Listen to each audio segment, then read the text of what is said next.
Well, good evening. Good evening, Dal. Wow. There's a lot of people here. Welcome. I'm told I have to start at 5:30, and we all have to be out here by 6:45. So everything that happens in between is fine. But if I won't make it out alive if we go past 6:45. Okay? So that's up to you. So gauge your questions accordingly. Can everybody hear me okay? How many's been to Israel? Oh, wow. Great. How many would like to go to Israel? A lot of people want to go, but their spouses don't want to go. So, when I say the word Palestine, when you think of the word Palestine, what comes to mind? What? Lawrence of Arabia. Lawrence of Arabia. We're going to talk about him tonight. Jerusalem. What? Jerusalem? Okay. What we're going to talk about tonight, maybe, is I want to give you some history of Palestine. And basically, we're not going to do a slideshow of Israel. We're not going to show all the holy sites. Not doing anything like that at all. So if you were expecting that, I'm sorry. We're just not going to do it. What I'm going to do is try to give you a historical perspective of where the name Palestine came from, the land of Palestine, and the people. So we're going to look at it in those three areas. And as we go through it, we're going to talk about the people through all the time, because it just kind of comes up as we chat. So, the lights, you think we should come on? Or? Yeah, or at least one. Hi, Barbara.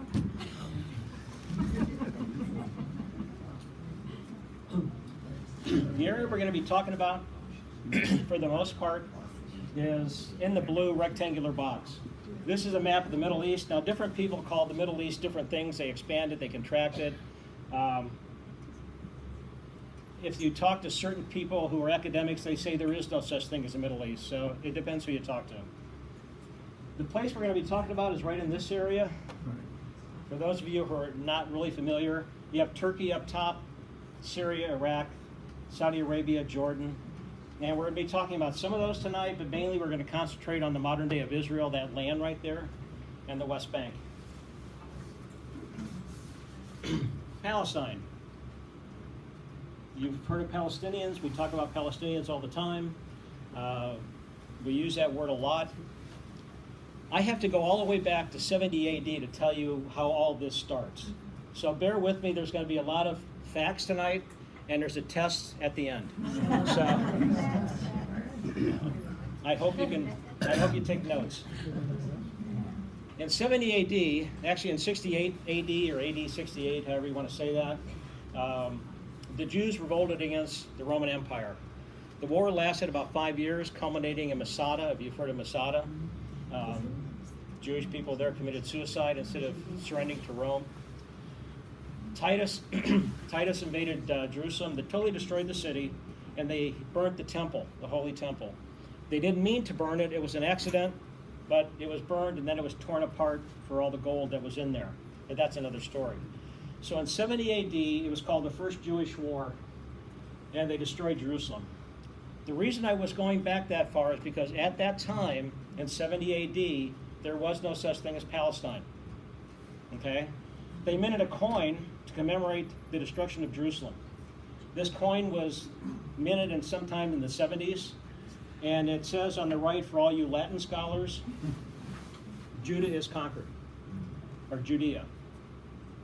Not Palestine, not Israel, not Samaria, but it says Judea. The southern part of the kingdom, the southern part was captured. It was totally destroyed. Moving ahead about 55, 60 years, there was another Jewish war, the Second Jewish War. And this was a Bar Kokhba revolt. I don't know, how many know Bar Kokhba? Ever hear of him? One person, two people. I guess they're failing in their history. This thing here is a menorah. It stands outside the Knesset in Jerusalem. It's about 14 feet high. It weighs about 4 tons. It's made out of bronze. Nobody's going to walk away with it. This is a depiction of Bar Kokhba, and he is right up in here. This menorah depicts certain things that happened in Jewish history that they want to commemorate. Okay? Hadrian is the emperor of Rome, became emperor about 117, and at the time he was going to allow the Jews to go back to Jerusalem, and actually he wanted to allow them to rebuild their temple. Jews got excited, they started to go back into Jerusalem. Then he changed his mind. And he decided, I can't do that. And then he decided, I'm going to change the name of Jerusalem to a town called Aelia Capitolina. He took his name, Aelia, part of his name, and he put Capitolina on the end. And that's a significant name for the Roman god Jupiter, who is the main god in Roman mythology. So he wanted to name city of Jerusalem after his god and say, this is my God's capital. This is my God's city. Well, the Jews didn't like that too much. I mean, it's been Jerusalem, it's been Holy Temple. So they started fighting back. They started little skirmishes here and there, and it broke out into a full-scale rebellion. Bar Kokhba is the guy that led the rebellion. The problem that he had is he declared himself to be the Messiah, and people started leaving saying, we know you're not the Messiah, we're out of here. So he lost a lot of people. In 135, the Romans once again conquered Jerusalem, totally destroyed the city this time. They literally plowed it up. They put salt down so nothing would grow. You know how they do that back then. The other thing that Hadrian did, he went one step further. He totally forbid any form of Jewish worship. No Sabbath worship. You can't circumcise your children. No synagogues. You can't build synagogues. You can't have Jewish schools, and it just keeps going on and on. Basically, he forbid Jewish worship. The other thing that he did was he renamed this entire area Syria Palestina. Palestina is a Latin version of Philistines. Okay? Everybody remember the Philistines? Samson fought the Philistines, Goliath, big guy. So he named it basically Palestine, Palestina. The Arabic version of Palestina is literally Philistine, but spelled with an F, okay? But Palestine, and I'll use that word because it's a lot easier to say, was not limited to mainly what we think of Palestine today, or is down through here. For the Romans, Syria Palestina included, this is a modern day map obviously, Lebanon, part of Syria, part of Jordan, all of Judea, all of Samaria, that's where the old provinces were, all of Galilee. That was, back in Roman time, that was Palestine. That's not what we think is Palestine today. That is the first time that it was ever called Palestine. There was no Palestinian nation. There was no Palestinian government. It was Judea and Samaria. Okay? I love this map. It's so busy. This is what the test is going to be on. Spelling count. Yeah. You have to spell it right. Pronounce it right. Who was it that said they wanted to go down to Beersheba? So. Okay, I want to talk about people groups a little bit, and because I want you to understand how many different people groups there were in this part of the country or this part of the world, where they went. There was always migration going on. It wasn't like we are today. I mean, we're pretty stable in this country. We may move to another state, but there's not this massive migration that went on back then. And I've got to start at BC 722, 722 years before Christ, or before the Common Era. And the reason I'm doing that, you'll see. In 722, Assyria came over and they conquered the northern kingdom of Israel. Totally destroyed the northern kingdom, carried them away into captivity. And what the Assyrian Empire always did is whenever they conquered someplace, they moved Assyrians in and planted them where they took the other people out. And they moved a lot of other groups of people in, a lot of other people groups in, and the Jews were moved out. So in this part up here, you had a conglomeration of Assyrians and Jews. Later on, they became known as the Samaritans. You've heard of Samaritans. They weren't liked very well by the Jews by New Testament times, but that's actually where they came from. Further on in 586 BC, the Babylonians conquered the southern kingdom of Judah. Now, this isn't a Bible lesson, it's history. So when they conquered the southern kingdom of Judah, the Moabites, who were over here, wanted to get on the action, and they helped Babylon conquer Judah. Well, a lot of them never left. So the Moabites kind of moved into the southern kingdom. You go down through history a little bit more, and you have the Edomites all the way down here at the bottom. By the time of the New Testament time, they were called the Idumeans. Have you ever heard that?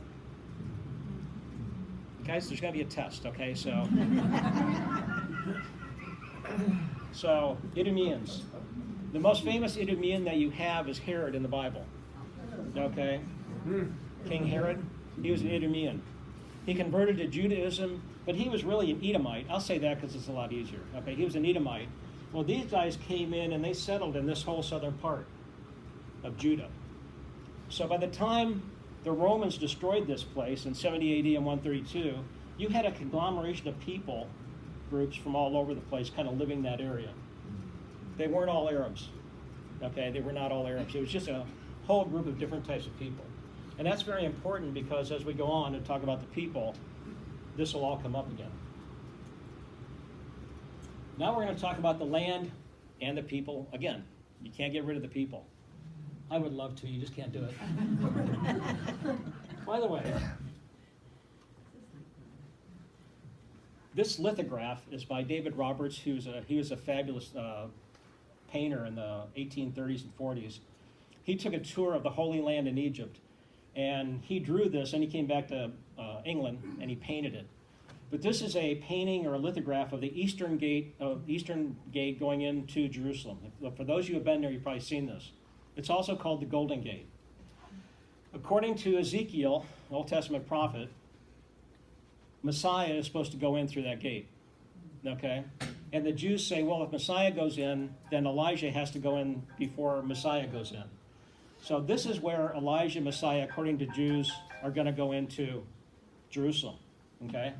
Well, the Muslims know that. So what they started doing, if you see these things like this, what do those look like? Those are tombs. Okay, those are tombs. What they decided to do is they decided we cannot have the Messiah coming, even though they probably didn't believe it, but just in case, we don't want him coming. So what they did is they started putting tombs in front of the eastern gate. Now this is in 1842 because they thought no self-respecting Jew would go through a cemetery because it would make you unclean. Okay? So fast forward to modern times, same gate, look at all the tombs. It's massive, okay? This is not going to prevent anything. But that shows you start to see the difference of opinion between the religions. And we're not going to talk religion tonight, we just don't have time. Otherwise we would be here all night. We're going to fast forward to 1914. So from 135 to 1914. Beginning of World War I. And the reason this is so important, and I don't know if anybody was here that saw Dennis Carraway, he was here a couple years ago, speaking about how World War I changed the world. Yes. This is one of the parts he didn't talk about, but World War I definitely changed the world, especially changed the Middle East. In 1914, we had the remnants of the Ottoman Empire right up in this area in blue. But look at all the British. The British were all over the place in the Middle East. They had been trading through this area for a couple hundred years. And they had set up trading outposts along this southern coast of Saudi Arabia, Yemen, and Oman. So they were very interested in this. Remember who fought World War I? On one side, you had the Germans and the Turks. The Turks are also the Ottoman Empire. They were allies with the Germans during World War I. So it just kind of sets all this up for where we need to go. In 1915, British made a promise to the Arab nations, or the Arabs, I'll just say Arabs. There's a series of letters that went back and forth between Lord McMahon, who's in the lower left, the stately-looking British guy in the uniform, and Hussein bin Ali, the handsome Arab guy. okay? Bin Ali was the Sharif of Mecca. He was responsible for guarding Mecca and Medina, which are currently located in Saudi Arabia. It was his job to protect the holy sites. He was what they call a Hashemite, which is a very noble family from the Arabs. And supposedly Muhammad was in that same tribe of Hashemites that Bin Ali was. McMahon started writing to him and saying, hey, we want your guys' support in World War I, in the war that's coming up, and we want you to help us kick the Turks out of the Middle East. Can you help us? So these letters literally went back and forth. Bin Ali said, sure, but it's going to cost you. Okay? We want all the territory that now the Turkish people have in the Middle East, plus we want some more.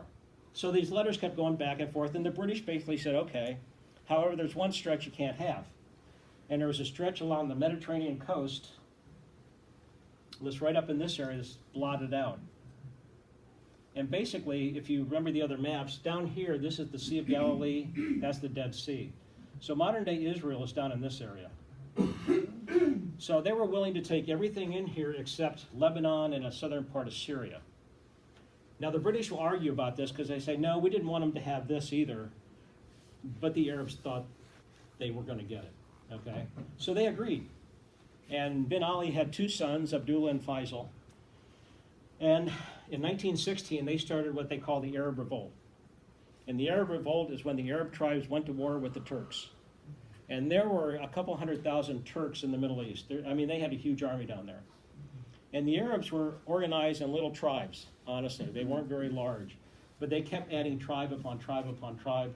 And then they decided to fight with the British Army. So they literally cleaned out the entire Middle East of the Ottoman Empire of the Turks. Okay? Faisal, his son, Faisal. Anybody hear of Lawrence of Arabia? This is when Lawrence was active. Lawrence actually went with Faisal, his son, to help organize and attack and use tactics that he learned in the British Army against the Turks. So T.E. Lawrence of Arabia, helped out in this a lot. This is a modern day map that I showed you earlier, and I just want to illustrate what the Arabs were expecting to get from the British, okay? They were expecting to get most of this, all of Iraq. These countries were not there then, okay? All of Iraq, Syria, all of Jordan, probably all of Israel, modern day Israel, and all the way down through here, because they were going to take Mecca and Medina. They were the most holy sites in Islam. Because Hussein bin Ali wanted to be king of the Arabs. He made that clear. In fact, right after the war, he declared himself king of the Arabs. And the other Arabs went, nah, I don't think so. And he wanted to be mufti of all Islam, meaning in control of all Islam worldwide. And once again, they all went, nah, I don't think so. But his sons did survive, even though he did not. How are we doing here? We have plenty of time. I have to slow it down. I can't allow too many questions because I just will not know them. Fast forward to 1916, a year later. Now, you're right in the middle of World War I, okay? So fast forward to 1916, and the British and the French got together in the form of these two people, Mark Sykes and Francois Picot, and they came up with what has been known as a Sykes-Picot Agreement. Anybody ever hear that? Sykes-Picot was a secret agreement between the British and the French. The only people that knew were the Russians, because they were allies also in the First War. And it affected them a little bit. So basically what the British and the French did, and this is the height of colonialism, not the height of colonialism, but it's the height of how colonialism works, okay? Which worked right here in the United States, right here in North Carolina. I mean, at one point, the king, the crown, had this land, right? He said, this is mine. They were going, how is it yours? Because I say it is. That's what the British and French did. They said, when we win this war, they were pretty confident, what we're going to do is we're going to divide the Middle East up between us, the French and the British. So we're going to divide it up between direct influence, or direct control and influence. So basically what happened is the British were going to take control of modern-day Jordan, modern-day Israel, all the way over to Iraq, and then the rest of Iraq over here. The British say, we want that. And the French said, okay. And by the way, the way they did that was literally, they had this big map on a table, and they got out pencils and they just started drawing. Okay? Because it doesn't follow any rivers, or it doesn't follow any, it's just, this is what we're gonna do. And the French said, okay, great, we're gonna take all of this, like Syria, northern Iraq, all of Lebanon, and we want part of southern Turkey. Then the British said, okay, I can support that. So that was the British and French as an idea. What do you think al-Husseini would say about all that? Okay. So now all of a sudden we have this promise to the Arabs of this giant country, and now the French and the British make this secret agreement that it's not going to be that way. By the way, Russia was going through its own turmoil during World War I. 1917, they became a communist country. And at the end of 1917, they published this map and an article in the paper. Okay? And the Turks were very happy about it because they thought that would help, it would stop the Arabs from attacking them, because the Arabs weren't going to get what they were supposed to get. The British were extremely embarrassed, as only British can be. And I know most of you are British. And the Arabs were disappointed, to say the least. That's the Sykes-Picot, and you had the McMahon papers. To complicate things even more, in 1917, a year later, Lord Balfour, who was the Home Secretary, Great Britain, came out with what's commonly known as the Balfour Declaration. He's writing to Lord Rothschild, and right in the middle here is the important part. He said, His Majesty's government view with favor the establishment in Palestine of a national home for the Jewish people, and will use their best endeavors to facilitate the achievement of this object, it being clearly understood that nothing shall be done which may prejudice the civil and religious rights of existing non-Jewish communities in Palestine. Okay?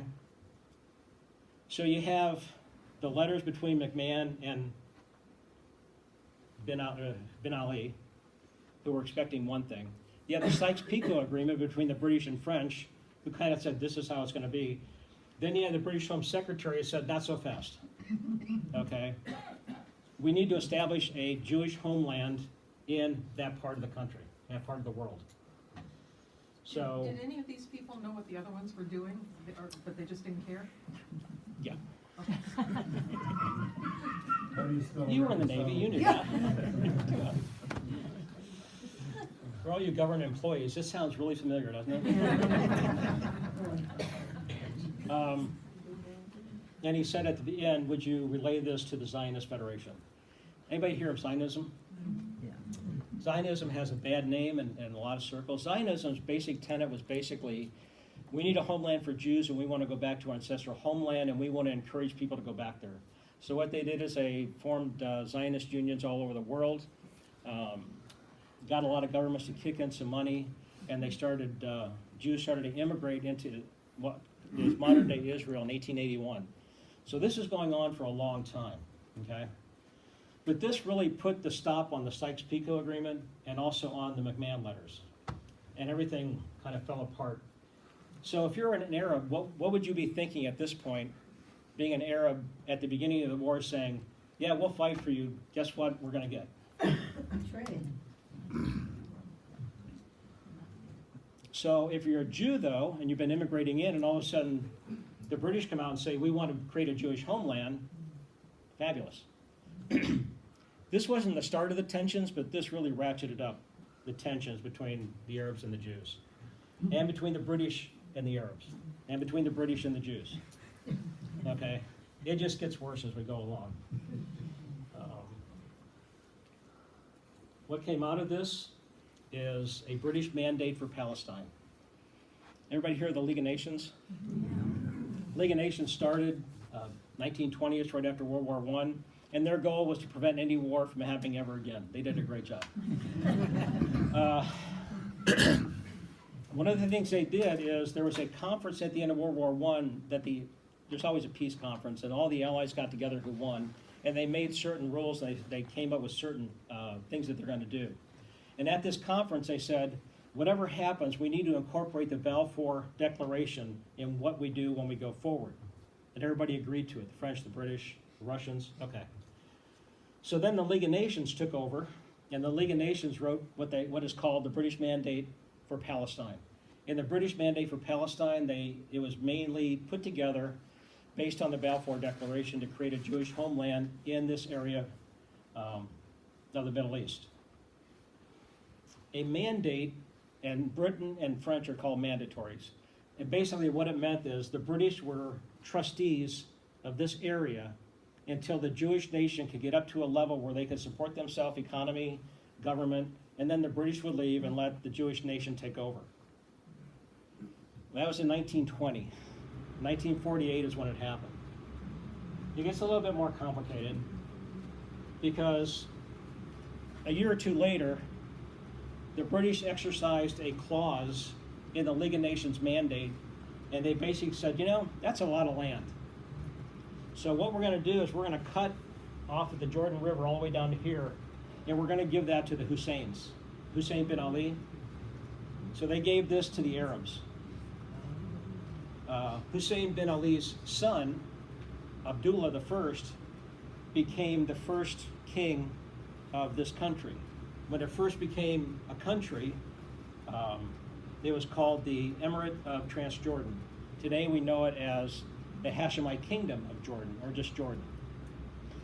But the original mandate for a Jewish state in the Middle East was all of this. A lot of territory. A lot of territory. Now this is gone, so they lost 77% of what they said they would do. So this made the Arabs basically happy for a while. But this is how countries came into being back in the early 1900s. You get on a map and you just kind of start drawing things out and say, this will be Jordan. Okay. At the same time, they kind of drew over here, and the British were also working with Iraq. And they made Iraq another country. They knew the borders for Iraq. They made a little deal with French, and the French were given something else, and the British took the northern part of Iraq that the French originally had. And they drew the borders, and they said, okay, this is Iraq. And they gave that country to Hussein bin Ali's other son, Faisal. So Faisal became first king of Iraq, and his brother became the first king of Jordan. So some people were happy, a lot of people were not. Let's see, where are we? Okay. Basic map that shows modern countries with the Ottoman Empire. I'm going to do some talking about population and more immigration and migration and things like that, because the immigration never stopped, the migration to and fro never stopped, and people were still filling into this area. First, I'll deal with the population of the country at this point was around 750,000, 84,000 Jews, 680-some thousand Arabs. They started calling them Arabs, but they were not all Arabs, okay? Because all those other people groups were there, but they just kind of called them Arabs in general. In fact, when you talk to most Americans, they'll say, yeah, these are all Arabs. They're not, okay? Egypt, they're not Arabs. They're Egyptians. They come from a different line. Lebanon, they're not Arabs. They come from a different tribe. Do not call Iranians Arabs. They will kill you. They're Persians, okay? The Saudis are Arabs, Jordanians, Iraqis, Syrians, but you have Muslims, and we tend to think of Muslims being Arab in the Middle East. It's not true. Okay, there's a lot of different, you ever hear the Kurds? Okay, the Kurds are all up in this area. Okay, they used to have their own country, Kurdistan. They're not Arabs. Okay, they actually come from Persia somewhere. They're Iranian. They have come from that descent. So you have all these different people in this area that we just call, they're a bunch of Arabs. It's not true. Okay. Are the Kurds not the same people that's called the Medes in the Bible? The Kurds think, Glenn asked a question, if the Kurds think they're descendant of the Medes from the Medo-Persian Empire that won over Babylon. A lot of Kurds think they're descendant of Medes. They don't know for sure, but they could be. Where was I going? Oh yeah. So at this time the population was about 680,000 or something like that. What happened was back in the middle 1800s, the Ottoman Empire was really shrinking. It was really getting smaller. So they were all the way up into Europe. They were around Hungary and Austria at one point in their expansion. As they started to contract, they came down from the Balkans and Greece and stuff like that. A lot of Muslims who lived up there migrated back down ahead of people who were trying to kill them, and they wanted to come back into Turkey and back into the main part of the Ottoman Empire. What the Ottoman Empire did is then they took them and they settled them back down in this area. So a lot of Bosnian Muslims at the time from the Balkan area, a lot of them came back down to what we call Palestine, and they settled in that area. Over in this area, up even farther north, the Ottoman Empire was up there, and they had people who were not ethnically Arab. They were coming down and settling in this area also, trying to get away from the war that was happening up there. So you had a lot of migration coming in. A lot of Egyptians went to Palestine anywhere from 1799 all the way through the middle of the 1800s. They were getting away from wars because there were two wars fought between Egypt and the Ottomans, and they had had enough of war. They lost the second war, and whenever the Ottomans came in and conquered a country, they wanted something in return. Even though you're conquered, they wanted a lot of your people to join their army. So they had a lot of Egyptians that just totally took off with their families because they didn't want any more war, especially fighting with people that just beat them. So they migrated up into this area. So there's a hodgepodge of different ethnic groups in that area. At the same time, the Israelis or the Jews started immigrating in 1881. They started coming from Europe, Asia, Africa. There was a lot of Jews that immigrated from Africa. And they have what they call aliyahs. Have you ever heard of that phrase? Aliyah means going up. And basically what they started doing, there were 5 aliyahs that started in 1881 and went all the way up to 1939. We don't have time to cover all of them, but they came in sections, and they would send like 35 or 40,000 into the area, or 25,000. They would buy a bunch of land, they would start settlements, they would start farms, they would start industry. So they would start doing this starting in the 1880s all the way up, all the way through. And they kind of tried to control the growth to have the infrastructure support the growth. And there was a lot of industry happening in the 1920s and 1930s. All told, there was over 400,000 Jews that immigrated through those aliyahs for those years. So the population of Jews really went up, okay? Just a quick note, today, the population in Israel today, about 13 million people, okay? There are citizens and then there's the population. You understand what I mean? The citizens of Israel today, there are 6.5 million Jews who are Israeli citizens. There are 1.8 million Arabs who are Israeli citizens. They're Arab Israelis. They serve on the Supreme Court. They're members of parliament. They have full Israeli citizenship. They're in the Israeli military. There's a couple of generals who are Arab Israeli generals who serve in the military. Full rights. The women are in a free country. The rest of the population that aren't citizens are what we commonly now call Palestinians, or most people just call Arabs, Palestinian Arabs. On Gaza, you've heard of Gaza, it's a little strip way down here. There's 1.8 million people living in like 140 square miles. It's one of the most densely populated areas in the world. On the West Bank, which we're going to talk about in just a few minutes, there's, I think, 2.8 million Arabs living on the West Bank. And there's 250,000 Jews who moved to the West Bank. It's very complex. We are not going to solve the Middle East crisis tonight, okay? We're not even going to understand it tonight. So what's Palestinian citizenship? What in the world is what is Palestinian citizenship? From 1920 to 1948, anybody who lived in Palestine, what the British mandate for Palestine was, remember that map? Whoever lived in that British mandate was called a Palestinian. So if you were Jewish and you lived there, you're a Palestinian. If you're an Arab and you live there, you're a Palestinian. So whoever was living there or born there before 1948 was considered a Palestinian. All the documents that were produced in Palestine between 20 and 48 were published in Hebrew, Arabic, and English. Well, British English. Okay, let's be clear. If you got a birth certificate, driver, whatever you had, it was all three languages, and it always said Palestine. In fact, they even minted their own currency based on the British pound sterling. So they had the Palestinian pound. I like the alliteration. They had Palestinian stamps, who I've heard are worth money now, if you can ever find any. But on the Israeli stuff, they always had a little initial after the Hebrew word on it, and it was a couple of Hebrew letters, and it was an acronym for Eretz Israel, the land of Israel, because the Jews knew that they were not going to keep the name Palestine, because from the very time they began migrating there or immigrating there, they were going to change the name to Israel.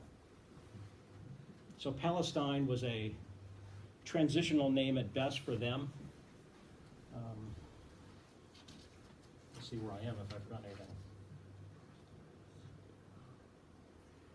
So anybody who lived there was a Palestinian, except the British. Obviously the British were foreign nationals and they were just in control of the place. In the 1920s and 30s, there was a lot of chaos in Palestine. The Arabs did not like the fact there were so many Jews immigrating. They thought the British was siding with the Jews and they were taking the side of the Jews and they were giving them things. The Jews thought just the opposite. You're not giving enough immigration and you're taking the Arab side. So I mean, the British were caught in the middle. That proverbial rock in a hard place type thing. The British made a lot of mistakes and they all made a lot of mistakes. It all culminated in 1936 and 1939 when what happened was called the Arab Revolt. And the Arabs in Palestine went on strike. They started riots and ended up with like 5,000 Arabs being killed. The British clamped down hard on the Arabs who were rioting. They arrested all the leadership, and what leadership they couldn't find, the leadership took out of the country and usually went to Syria or Egypt. So because of the Arab riots at 36 to 39, basically the Palestinian Arabs lost 10% of their population because of arrests, or they just wanted to get out of there. But the British didn't know what to do, so like any government agency, let's go find out what's going on. Let's form a committee. But at that point, they called it a commission, the Peel Commission. Peel Commission went to Palestine in 37, I think. And they said, this is getting really complex. I don't see how we can just do a Jewish state. So they came back with an idea for the British government. They say, I think we need to split it up. And this is the first time they started talking about a two-state solution, although they didn't call it that. But they said, this is not going to work. Our recommendation to the British government is all here in pink, whatever color this is. I don't know. That's going to be Arab Palestine, and this other color is going to be Jewish Palestine. And we want to keep a little bit in the middle from Tel Aviv, Jaffa, all the way down to Jerusalem, and that'll be an international zone under British control. Now, this map went through a lot of iterations. This is one example. I mean, this land got smaller, that line got bigger, this got bigger, it was just all over the place. They started dividing up, and it started looking like Bosnia. I mean, it was horrible. The Jews at that time said, okay, we'll take it. They had a lot of argument, they had a lot of discussion, but they said, okay, we'll take it. And the reason they were saying, yeah, we'll take it, is this is in 37. What's happening in Europe? World War II is getting ready to ramp up. The Jews are being persecuted severely in Germany and other countries. So they wanted to get rid of all the immigration restrictions, and they thought if we get our country, we can get a lot of immigration in. We can get some people out of Europe. So the Jews reluctantly said, okay, we'll take it. The Arabs said, wow, that's a lot of land. No. Don't want it. No. We don't want it. We just won't take it. This is the first time, and I'm trying to not get political, but this is the first time that the Arab Palestinians were offered a land, and it's the first time they refused it. This happened 5 times, okay? This is the first time. So the British went, I don't know what to do. So 2 years later, in 1939, the British came out with what's called the British White Paper of 1939, and they restricted immigration, 1939. They restricted immigration to 75,000 Jews for the next 5 years, okay? We all know what was happening in Nazi Germany, okay? This really ticked off the Jews that were here, okay? It made the Arabs happy. What else they did is they said, oh, and by the way, Jews can't buy any more land unless it's approved by the Arab majority. So they went, I don't know how to deal with that. World War I was coming, World War II was coming, sorry. The Jews at that time went, fine, we're going to deal with this, but we're all going to war, and they actually went to war too. They formed some Jewish battalions, and they shipped them off and attached them to the British. And they fought with the British in World War II. The Arabs went the other way. They attached themselves to the Germans. The Arabs formed battalions, sent them up into, I think it's the country of Yugoslavia, to form up under the Nazi SS. And they fought with Germany in Yugoslavia against Bosnians and the Yugoslavs. There was a guy who kind of spearheaded all that called the Mufti of Jerusalem. I think his name was Husseini. And he did a lot of damage. He went to Germany. What the Nazis wanted to do originally, according to what I've read, they had a Jewish problem and they wanted to get rid of the Jews. Their first idea was to ship them all out. So Adolf Eichmann actually took a trip down to Palestine and talked with the Grand Mufti and basically said, can we ship all the Jews down here? He went, what, are you crazy? No. So then he went back up to Germany, and actually, there's pictures of him with Hitler. Long story short, he was really on the Nazi side during the whole Second War. When the Nuremberg trials came around, he was named as a person. The Yugoslavs and the Bosnians went to the Nuremberg judges and said, we want him declared a war criminal. Him. Al-Husseini, the Mufti of Jerusalem. We want him declared a war criminal. And they basically agreed, and at that time the French had captured him, but the French and the British, for some reason, did not want to hand him over. So they put him under house arrest. So what do you think he did? He took off to Cairo. So he went down to Cairo and spent the rest of his years down in Cairo. And he met a young man who became his mentor by the name of Yasser Arafat. Okay. And another young man who they were training was the name of Mahmoud Abbas. Okay. So it goes back to there. We don't have time to cover everything. After the war in 1947, the British said, I don't know what to do with Palestine anymore. It's way out of control. And the UN came into being by then. And they recommended a partition.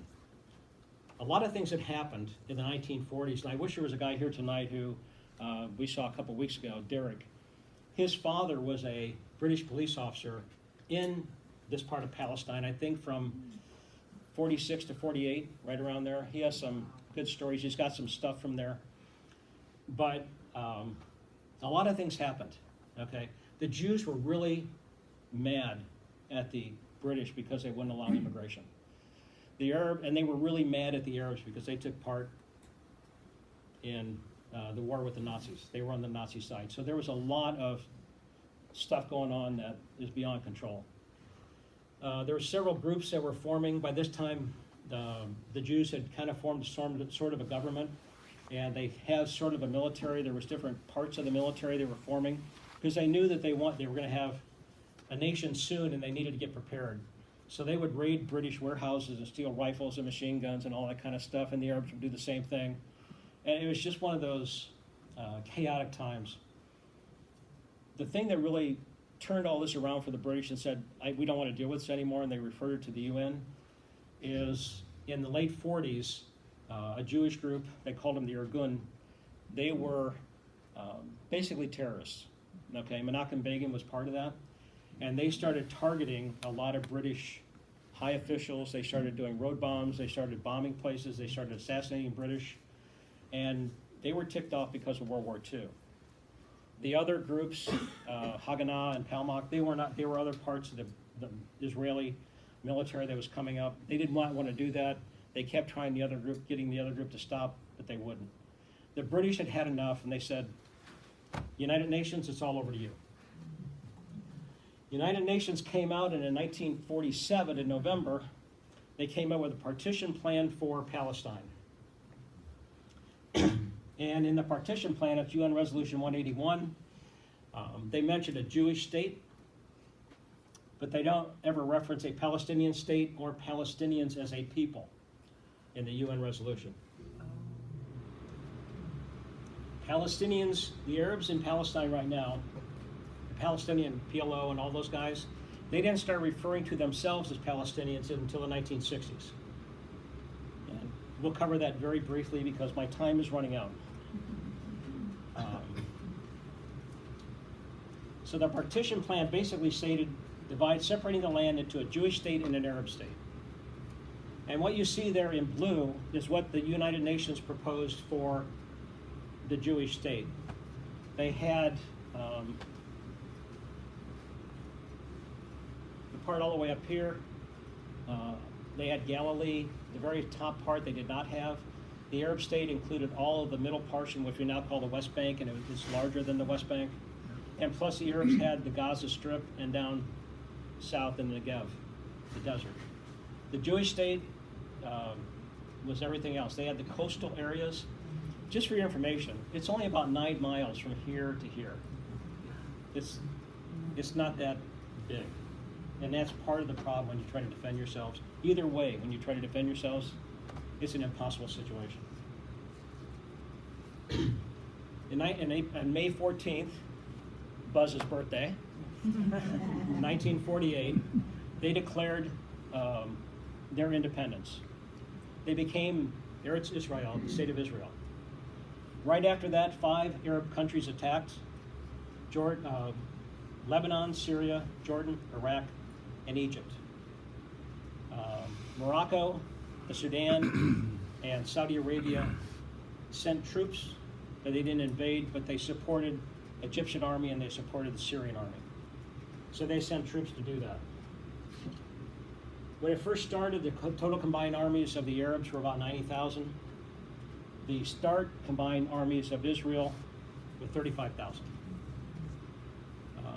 The war lasted 9 months. By the end of the 9 months, Israel was up to 80,000. They called up a lot of reserves, but an interesting thing happened. They had volunteers coming from other countries to go help fight for them. 2 countries in particular provided invaluable support. 1, the United States. 2, Canada. They had a very small air force, and this is really kind of one of those things you want to make a movie out of. Czechoslovakia was up there. They had a lot of arms and stuff from World War II. They're known as an arms dealer and as an arms country. They had a lot of arms. They had a lot of aircraft, like P-51 Mustangs and Spitfires from the British.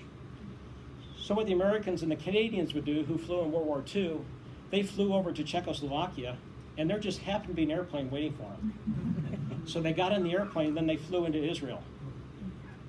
So then they started with that. Obviously, we know the story. Israel wins. The all 5 Arab countries back off. But it changes the borders.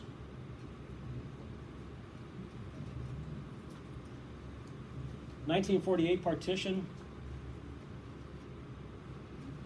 And then after the war in 1949, they had the armistice in 1950. You see that this area here really shrank. This area went away, except for the Gaza Strip. And Israel took all the northern part up there that was assigned to an Arab nation by the United Nations. The other thing that happened was Jordan went into the West Bank. And in fact, that's why we call it the West Bank, because Jordan first called this the West Bank, because for them, it's the West Bank of the Jordan River. So Jordan occupied this area. Egypt came up and occupied all the way up to here and all the way up through Gaza. So in 1949, 1950, that's what it looked like. Nobody was happy. I mean, nobody was happy. 1967.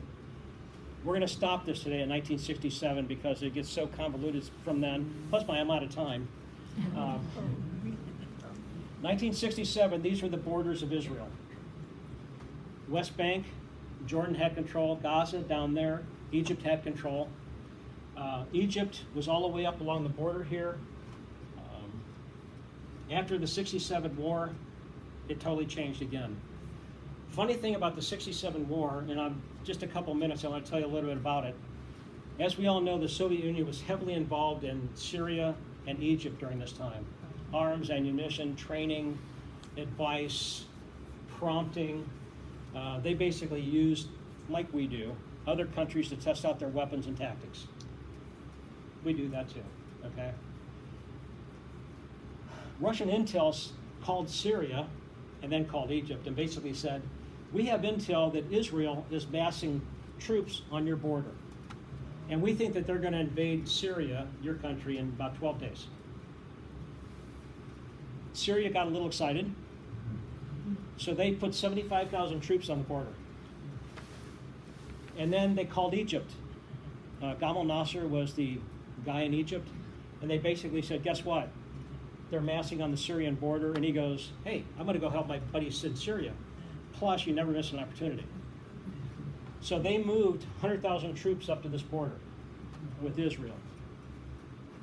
A lot of tanks, don't need to go into all that. And Israel, on its birthday, on May 14th in 1967, they were 19 years old, they found out that this was happening. Intel back then was not like Intel today, where we can send a satellite, we can take a picture, and we go, oh, look what's happening.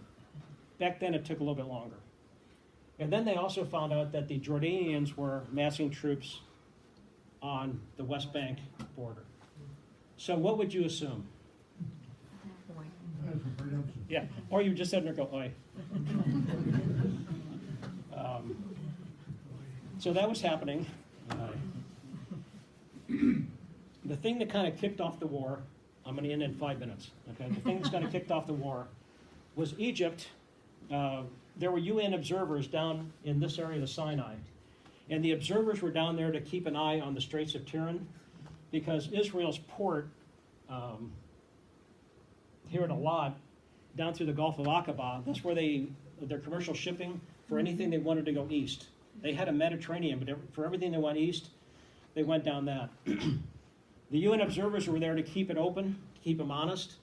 The Egyptians went down, they kicked out the UN observers, and then, long story short, they closed the strait and they wouldn't allow any Israeli traffic in or out. So for Israel, if they thought, this is a declaration of war. So what's Israel do? They call the United States. President Johnson, and they basically said, could you help us out here? We really don't want to go to war. Could you help us with the Egyptian thing on the straits down there?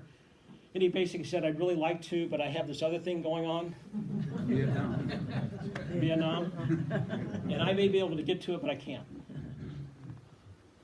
So now Israel is kind of caught, and the other armies are kind of thinking, it would have been easy to back off at this point, except for one thing. Nasser in Egypt thought if he backed down, there would be a coup, they would kill him, they would take over. His military wanted to go to war. The Syrian military wanted to go to war. I forgot the general's name, but he basically said, if you give me control and command of all the Arab armies, I will beat Israel in 5 hours. So Israel on June 6, 1967, did a preemptive strike against Egypt, Jordan, and Syria. Okay. Long story short, this is what it had ended up being. Israel took all the Sinai. They took all the West Bank. They took the Golan Heights, which is a very strategic location up there because of its elevation and its location. So they took all of this, okay? They withdrew from the Sinai, I think, in 1982. And just recently in Gaza, they got everybody out of Gaza in 2005. They just didn't want anything to do with Gaza anymore. So that's what it was from 1967 on. And it's been a mess since then, because now you have this one little major city in the West Bank or in that part called Jerusalem. Jerusalem before the 67 war, I know I'm getting in people's way. In the 67 war, it was a divided city, and it basically was, this is the Israeli side, it was called New Jerusalem, the new part of Jerusalem. And on this side was Old Jerusalem, that red square there, the old city in Jerusalem. And the Palestinian or the Jordanians had control of this area. After 67 in the war, Israel came in and took all of that area with the rest of the West Bank. But then they decided to go ahead and they made it one giant municipality. They combined Old Jerusalem and New Jerusalem into one city. And now that's what really ticked a lot of people off. And a lot of people objected to this, and they still do. That's part of the problem that in all the negotiations, that is a lot of the problem, okay? Israel declared Jerusalem as its capital way back in 1950. So it had nothing to do with this because their government was there anyway. And as you know, we just recently recognized Jerusalem as the capital. And we're going to move our embassy there. I think on May 14th they're going over for a celebration to, I think the ambassador is going to Israel. He's going to Jerusalem to start. He's going to be in Jerusalem, but the rest of them are still going to be back in Tel Aviv.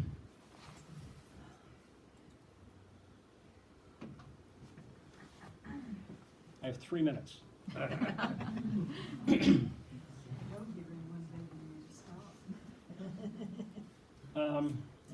It's confusing when you say, who are the Palestinians? Because here's what they say about themselves, which confuses a lot of other people. And like I said, you just can't say they're a bunch of Arabs, because that's not true and it's not right to say that. Yasser Arafat, the distinguished-looking gentleman there, said, we are descendants of the original Jebusites. Okay, Jebusites were a tribe of Canaanites that were in and around Jerusalem. They made peace with King David. In fact, they sold parts of Jerusalem to King David. On another side, Yasser said, we are descendants of the Philistines. We've been here for over 4,000 years. Okay, Philistines are different than Jebusites. Philistines were sea people that came from Cyprus or somewhere and kind of invaded the coast. They're not Arabs. We don't know what they are. Prime Minister, a guy who was an Arab that was in the parliament, said, there is no Palestinian nation. Never was. It was a colonial invention, which is true. The British kind of did that. Hamas minister said half the Palestinians are Egyptians, the other half are Saudis. So you read all this, you go, who's a Palestinian? Mahmoud Abbas, the current president of the Palestine guys, he said Jesus was a Palestinian. No, he was not. He was a Jew. Okay? He lived in Judea. Chief negotiator says we are Canaanites and lived in the region 5,500 years before Joshua came and destroyed my city. Who are the Palestinians? It's a complicated question, and most Israelis don't recognize Palestinians as being Palestinian.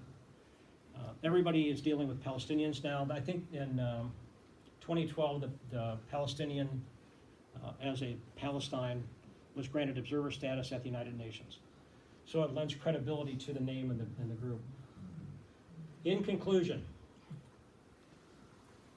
this is the Palestinian Arabs' view of the world in the Middle East.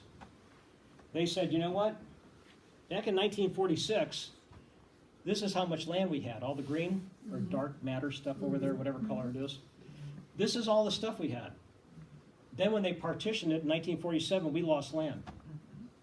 And then in 1949 and 1967, we lost more land. And then in 2000, and it's much more now, we lost even more land. This became all green. All the Jews left Gaza.